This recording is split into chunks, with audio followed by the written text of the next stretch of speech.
位学生老师们好，让我自我介绍一下。大家好，我叫李维维，然后我的英文名字就是叫 Sophie. Halo semuanya, perkenalkan nama saya Sophie, lalu nama dari saya adalah Wewe. Saya merupakan lulusan dari SMK Nanda Bekasi tahun 2019 dengan jurusan akuntansi. Saat ini saya sedang menempuh pendidikan bachelor saya di Taiwan, lebih tepatnya di Mintau University dengan jurusan digital design. Dan saya akan kembali melanjutkan pendidikan master saya di universitas yang sama. Lalu saat ini saya juga merupakan seorang part-timer yang bekerja di Office of International Affairs di Mintau University, di mana tugas saya membantu komunikasi para guru dan mahasiswa Indonesia di sini menerjemahkan dari bahasa Mandarin ke Indonesia ataupun sebaliknya. Alasan saya mengapa memilih Taiwan sebagai negara tujuan saya untuk melanjutkan pendidikan S1 adalah yang pertama, karena ini merupakan mimpi saya sejak saya masih kecil untuk menempuh pendidikan di luar negeri. Lalu yang kedua juga, saya juga ingin melatih kemampuan berbahasa saya, terutama menggunakan bahasa Mandarin. Lalu yang ketiga, saya juga ingin melihat dan mempelajari hal-hal baru di luar sana. Apalagi saya juga belum pernah memiliki pengalaman untuk luar negeri sebelumnya. Jadi saya pikir ini merupakan kesempatan atau sebuah tantangan yang cukup menyenangkan bagi saya untuk melihat hal-hal baru di luar sana dan mempelajari. Apalagi mungkin kita di Asia Tenggara, kulturnya kita, bahasanya kita, cara pandangnya kita mungkin berbeda dengan lingkungan Asia lainnya. Jadi saya ingin melihat hal-hal baru itu. Dan juga menurut saya untuk di Taiwan itu sendiri, Taiwan juga merupakan negara yang cukup aman dan modern, dan juga untuk lingkungan yang sangat liberal, dan juga banyak sekali mahasiswa asing yang datang ke Taiwan untuk melanjutkan pendidikan S1-nya mereka.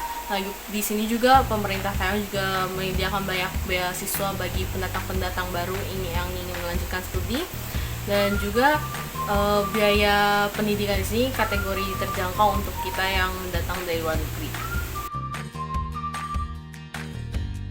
Lalu ada satu pertanyaan yang sering sekali saya dapatkan dari para adik-adik yang ingin datang ke Taiwan. Belajar Mandarin itu susah nggak sih sebenarnya? Menurut saya pribadi, waktu pertama kali datang ke Taiwan, ya bagi saya Mandarin itu sangat sulit.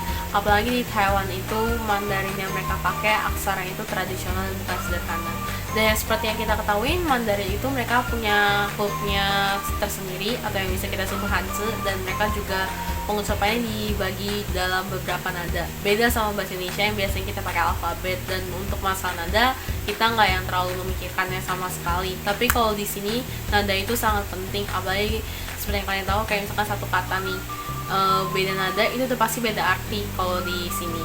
Tapi jangan khawatir buat adik-adik sekalian yang pengen datang ke Taiwan tapi nggak punya basic Mandarin sama sekali. Di kampus kami di Mintau University, kami memiliki program 3 bulan secara intensif belajar Mandarin untuk pendatang-pendatang baru.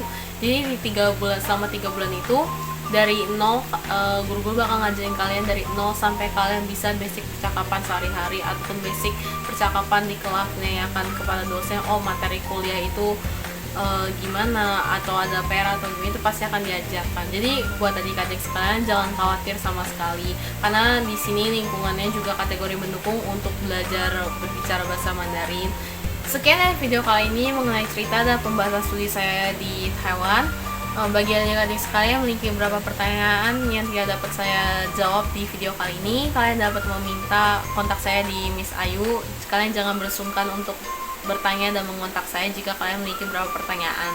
Dan juga pesan bagi saya, bagi adik-adik sekalian yang ingin melanjutkan studi ke luar negeri ataupun melanjutkan studi ke Taiwan, yang pertama, jangan pernah menyerah, jangan pernah putus asa, dan juga jangan peduliin kata orang tentang pilihan kalian melanjutkan studi di luar negeri.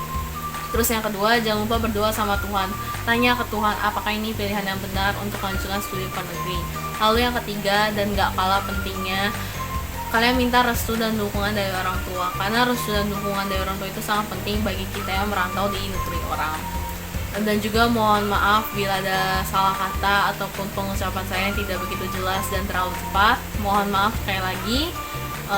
Sekian, sampai di sini dulu. Sampai bertemu di lain waktu. Bye bye semuanya.